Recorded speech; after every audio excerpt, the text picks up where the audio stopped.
उर्स मुबारक का ना जी एक ख़ास लंगर होता है और हर साल उस लंगर का इंतज़ार होता है कि सरकार वासिफ साहब के हवाले से कोई किताब मिल जाए, उनकी लिखी हुई, ट्रांसक्रिप्ट की हुई या आपके हवाले से कोई भी।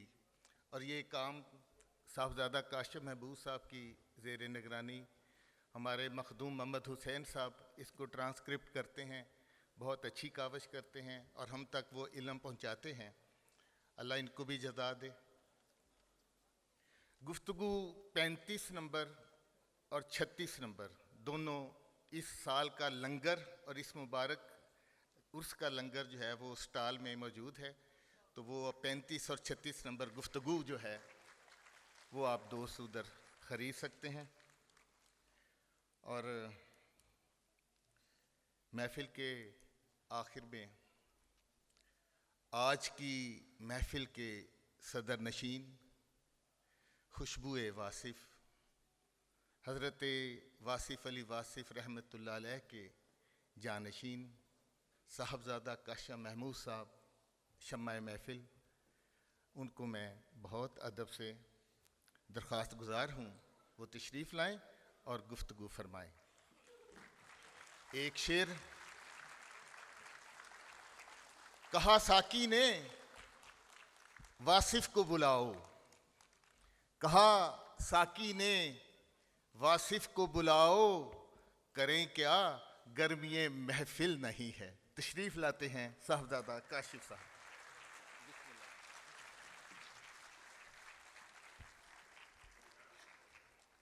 बिस्मिल्लाहिर्रहमानिर्रहीम। अस्सलातु वस्सलामु अलैका या सय्यदी या रसूल अल्लाह। तमाम सरकार वासिफ के चाहने वालों को सरकार का बहुत उर्स मुबारक हो जी। उर्स जो है ये याद वाले का नाम है और ये मैं देखता हूँ कि कोई दिन ऐसा नहीं गुज़रता जिस दिन आपकी याद हमारे साथ ना हो, कोई लम्हा ऐसा नहीं गुज़रता। बाकी बहुत बड़े बड़े अल्फाज बोले गए मेरे लिए, तो मैं दुआ करता हूँ या अल्लाह ताला मुझे इतना नेक बना दे जितना कम से कम नूरुल हसन समझता है मुझे।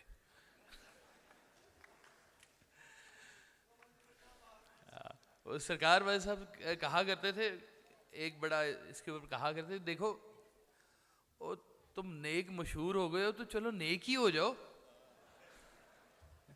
तो असल बात तो ये कि वो जैसे सरकार का एक शेर है कि बोल हरफ मुद्दा तकरीर तूलानी न कर, बोल हरफ मुद्दा तकरीर तूलानी न कर, कीमती अल्फाज की इतनी भी अर्जानी न कर, अपने मालिक से ताल्लुक की नई राहें भी ढूंढ, अपने मालिक से ताल्लुक की नई राहें भी ढूंढ, सिर्फ क्या है जी, सिर्फ सजदों से ही रोशन अपनी पेशानी न कर।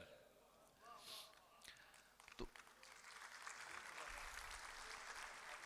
हाँ, अपने मालिक से ताल्लुक की नई राहें भी ढूंढ, सिर्फ सजदों से ही रोशन अपनी पेशानी न कर।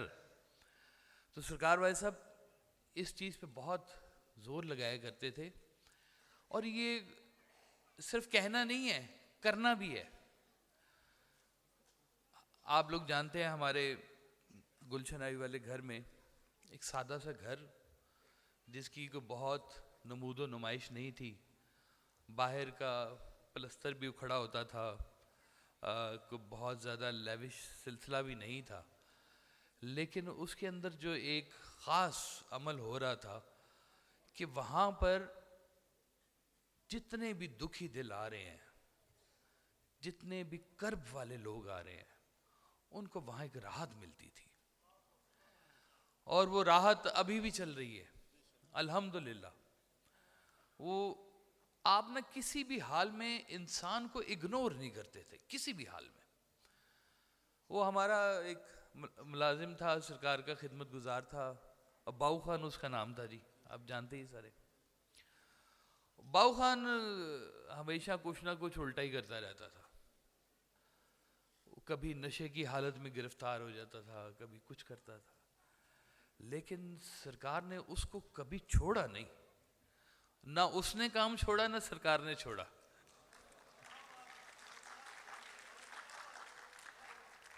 और सादत उसको मिली कि सरकार की खिदमत में ही उसके पल गुजरे। और मुझे ये सादत मिली कि उसके विसाल से पहले उसको खून का अतिया मैंने दिया। ये सरकार की खिदमत का इनाम था उसके लिए। तो सरकार भाई साहब ने छोटी छोटी बातों से, जिस तरह से लोग, मैं बड़ा ना इनविजिबल हुआ करता था उन दिनों में, मैं किसी को नज़र नहीं आता था, क्योंकि सब लोग आते थे ना वाज साहब को मिलने के लिए, सरकार को मिलने के लिए। तो मैं चाय वाला था, मैं चाय लेके आता था। मुझे कहा जाता था कि 2 कप चाय लेके आओ, 3 खाने लेके आओ, पानी लेके आओ। तो मैं बस चुपके से आता था, ट्रे रखता था और चला जाता। तो मैं इनविजिबल था वहाँ पर। लेकिन मैं उस इनविजिबल दौर में भी अपने कैमरे में चीज़ें महफूज कर रहा होता था। यही बाऊ खान था। मुझे फिर याद आ गया, एक छोटी सी बेटी को लेके आया कि जी इसके ना वो तालू में मसला है कोई, इसका ऑपरेशन, डॉक्टर ने कहा है कि वो ऑपरेशन होगा तो ये बोलना शुरू करेगी। इसके कोई होता है ना, तालू में कोई मसला होता है जो ऑपरेशन के बाद बोलना शुरू कर देते हैं बच्चे। तो अब इतने सारे डॉक्टर आते थे, डॉक्टर शहरियार भी आते थे और भी डॉक्टर आते थे। तो उसका ख्याल था कि जी मैं सब किसी को डॉक्टर को कहेंगे तो इसका ऑपरेशन फ्री हो जाएगा। तो आपने कहा कि अच्छा ऑपरेशन करना है इसका, बोल नहीं सकती, इधर लाओ बेटी को। बेटी आई जनाब, तो आपने ना उसके सर के ऊपर हाथ रखा और कहा बेटी बोलो अल्लाह। और बेटी ने बोला अल्लाह। आपने कहा चलो हो गया काम, ले जाओ।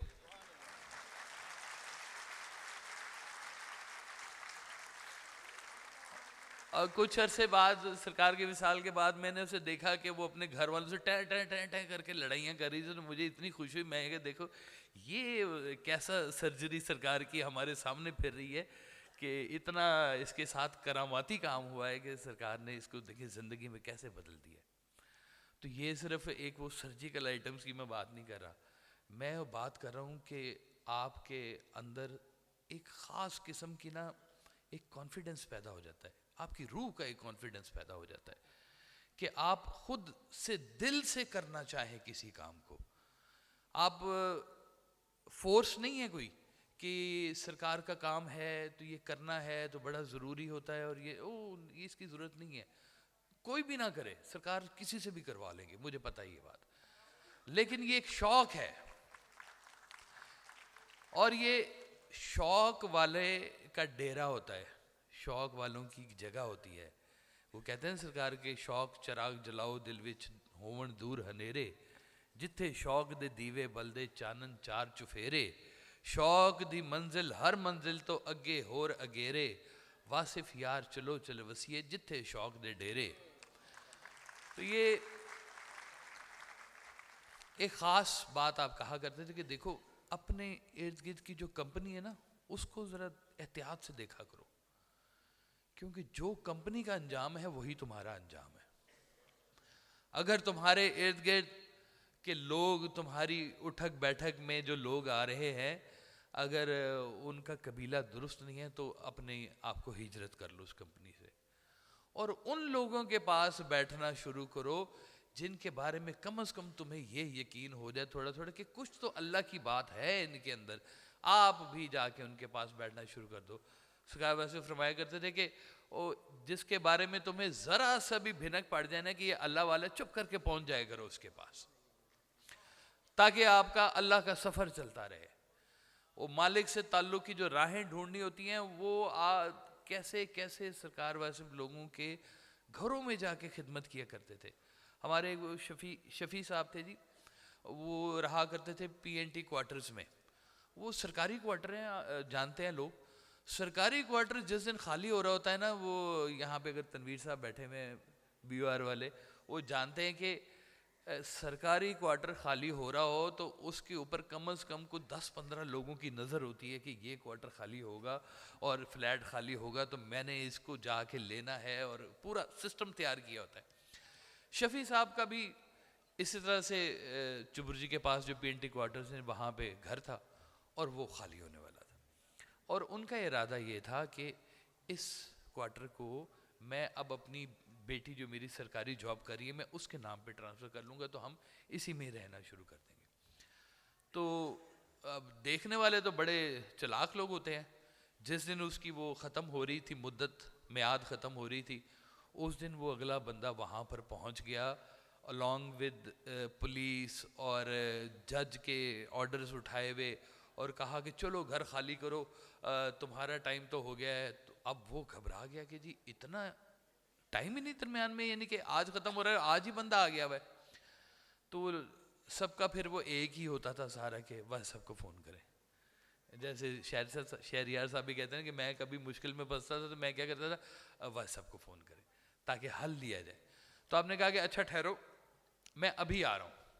तो आपने अशफाक साहब को साथ लिया, उधर से शफ़ी साहब को साथ लिया, और आप चले गए सेक्रेटेरिएट, और वहाँ पर बैठकर उसी दिन वो क्वार्टर जो था शफ़ी साहब की बेटी के नाम पे ट्रांसफ़र करवा के तो वापस लेके आ गए, यानी कि फिजिकल भी जाके काम किया। और वो करवा के तो जब वो आए तो आगे अगला बंदा जो वो क्वार्टर लेने के लिए खड़ा तो वो हैरान परेशान कि ये क्या हुआ, नामुमकिन है ये बात कि इतने शॉर्ट पीरियड के अंदर आपका पूरा क्वार्टर किसी और के नाम पे ट्रांसफ़र हो जाए। उसने तो पूरी वर्किंग की हुई थी इसके ऊपर, अब ये हो गया। अब अगला सवाल था कि शफ़ी साहब ने कहा कि जी भाई साहब ये बताएं कि हम आपके लिए क्या कर सकते हैं। तो आपने कहा कि अच्छा एक काम किया करो, हर 11वीं शरीफ को खीर पकाया करो और लोगों को खिलाया करो और हमें भी भेजा करो। तो ये बात है 86-87 की। तो अभी गुज़श्ता रोज़ भी मेरे घर वो खीर आई है।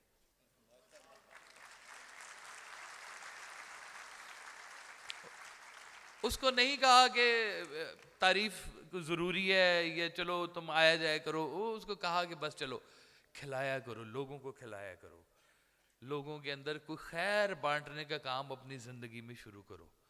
तो ये मैंने सीखा एक चीज़ कि आप अपनी ज़िंदगी के अंदर खैर बांटने का काम शुरू करें।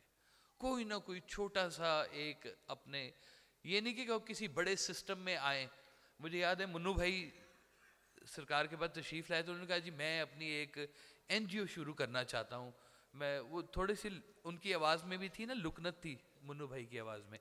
तो कहते मैं अपनी एक एनजीओ शुरू करना चाह रहा हूँ, जो मेरे जैसे लोग हैं, जो बच्चे आते हैं उनके लिए कुछ काम करना चाहता हूँ। तो आपने फरमाया कि अच्छा फिर एक काम करो, तुम अपनी एनजीओ ना बनाओ, तुम किसी एनजीओ के साथ शामिल हो जाओ, तुम्हारा काम चलना शुरू हो जाएगा। तो उन्होंने आखिरी वक्त में फिर वो एक एहसास नाम की एक सुंदर फाउंडेशन जो थी उसके साथ उन्होंने ज्वाइनिंग दी और भी काम शुरू कर दिया। इस तरह से लोगों की ज़िंदगी में छोटी अपनी अपनी जगह पर, कोई यहाँ बैठा हुआ है तो यहाँ, अमेरिका बैठा हुआ है तो अमेरिका में, कनाडा बैठा है तो कनाडा में। मुझे याद है लूटन में हमारे एक साहब होते हैं, उन्होंने कहा कि जी हम क्या करें भाई साहब के लिए। मैंने कहा आप क्या कर सकते हैं। उन्होंने कहा जी मैं खाना बना सकता हूँ। मैं कहा जी फिर आप एक काम करें, दाल पकानी आती है? बिल्कुल आती। मैं कहा आप महीने में एक दफ़ा दाल पका के रोटियां लेके लोगों को खिलाएं।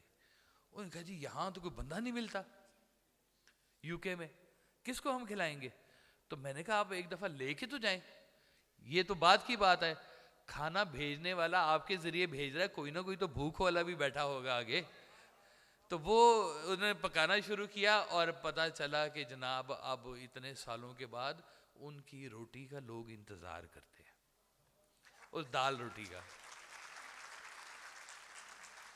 सरकार फरमाते थे कि बहुत तालीम हासिल कर ली है, अब थोड़ा सा इल्म भी हासिल कर लो। ये है इल्म, इंसानियत के काम आने का इल्म।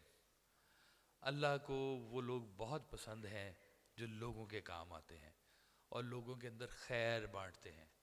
सरकार की मेन तालीम का मकसद ये है कि लोगों को माफ़ कर दो, गलतियों पे माफ़ी दे दो और खैर वाले बन जाओ, लोगों में अंदर खैर बांटा करो और लोगों के अंदर इस चीज़ का एहसास पैदा करो कि वो अपनी अपनी जगह के अंदर कोई ना कोई एक नेकी का काम ज़िंदगी में एक शम्मा रोशन करते जाए, ताकि जब जाएं तो मालिक कहे कि हाँ ये उस कबीले से आया है जिस कबीले के सरकार वासिफ उनके सुरखैल हैं, और ये उनके जिसको वो कहते हैं ना, बाबा जी ने कहा कि वासफियत होनी चाहिए, तो ये है वासफियत कि आप लोगों के अंदर कोई ऐसी खैर का काम चलाना शुरू कर दें, ख्याल की खैर आप बांटना शुरू कर दें, रिज़्क़ की खैर बांटना शुरू कर दें, अमली तौर पे कोई खैर बांटना शुरू कर दें, ताकि हमारा यहाँ का भी। मुन्नू भाई की फिर मुझे बात याद आ गई, वो कहा, उन्होंने कहा भाई साहब दुआ फरमाएं कि ज़िंदगी आसान हो जाए। आपने कहा मुन्नू भाई दुआ करो कि मौत भी आसान हो जाए। अल्लाह ताला हमारी ये ज़िंदगी भी आसान रखे और हमारी वो ज़िंदगी भी आसान रखे, और हमें उसी झंडे के नीचे लेके जाए जिस झंडे के नीचे सारे खैर वाले लोग हैं जी। अल्लाह आप सबको सलामत रखे, इतने पेशेंस इतने टाइम से बैठे हुए हैं, इतनी सर्दी में बैठे हुए हैं, अल्लाह आपको हिफ्ज़ व अमान में रखे और खैर में रखे और आबाद रखे। मैं आखिर में कुछ मेहमान हमारे चले गए हुए हैं, इरादा तो था कि उनकी मौजूदगी होती तो कुछ बात भी करते। सरकार वाले साहब ने कहा था कि कोई शख्स हो जो कश्फुल महजूब को थोड़ा सा आसान करके लोगों को बता दे। तो मुझे पता चला कि डॉक्टर अज़हर वहीद ने काम शुरू किया है, तो मैंने इस पर बड़ा एतराज़ किया। मैं कहा आप बहुत मुश्किल लिखते हैं, ये आपने कैसे काम शुरू कर दिया? तो उन्होंने कहा नहीं नहीं, जो मैं लिखता हूँ मैं उसके ख़िलाफ़ लिख रहा हूँ। तो मैंने कहा जी चलिए ये भी बहुत अच्छी बात है। तो उन्होंने कश्फुल महजूब को थोड़ा सा आसान करके लोगों के लिए लिखना शुरू किया है। अल्लाह उनको बरकत दे इस काम के अंदर, खैर का काम है जी ये वाला जी। तो गुजारिश करूँगा कि मेहमानों के लिए कुछ किताबें जो है वो आप पेश फरमा दें जी। और बाबा जी की याद से गुजारिश करूँगा कि वो तशरीफ़ लाएँ और दुआ फरमाएँ। दुआ नसीब साज होती है, दुआ जो है वो आपको आपकी इबरत से बचा लेती है। ये हमारे लिए दुआ करें, हम सब के लिए दुआ करें कि हमारी खैर की मंजिल हो जी आगे। बाबा जी आए, पहले दुआ फरमा लें, किताब भी दे आ जाए, डॉक्टर भी आ जाए। बिस्मिल्लाहिर्रहमानिर्रहीम, अल्लाहुम्मा सल्ली अला सय्यिदिना मुहम्मद व अला आलि सय्यिदिना मुहम्मद मुबारक वसल्लम। रब्बना ज़लमना अनफुसना व इल्लम तग़फिर लना व तरहमना लनकुनन्ना मिनल खासिरीन। रब्बना आतिना फ़िद दुनिया हसनतम व फ़िल आखिरति हसनतम व क़िना अज़ाबन नार व क़िना अज़ाबल क़ब्र व क़िना अज़ाबस सकर व क़िना अज़ाबल मीज़ान। अल्लाह ताला हमारी इस हाज़िरी को कबूल व मंजूर फरमाए, वास्फीन के लिए आसानियाँ पैदा करे। सल्लल्लाहु ताला अला खैर खल्क़ि नूर अर्श सय्यदना मौलाना मोहम्मद व आलिहि व सहाबिही अजमईन बिरहमतिका या